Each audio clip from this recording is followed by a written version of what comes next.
Di Kota Makassar, Saudara, Sulawesi Selatan, sebuah rumah panggung serta 5 motor di dalamnya hangus terbakar.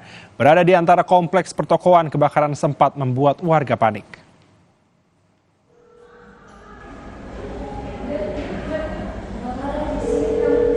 Kepulan asap pekat menyelimuti bangunan di Jalan Perintis Kemerdekaan Kota Makassar Rabu siang.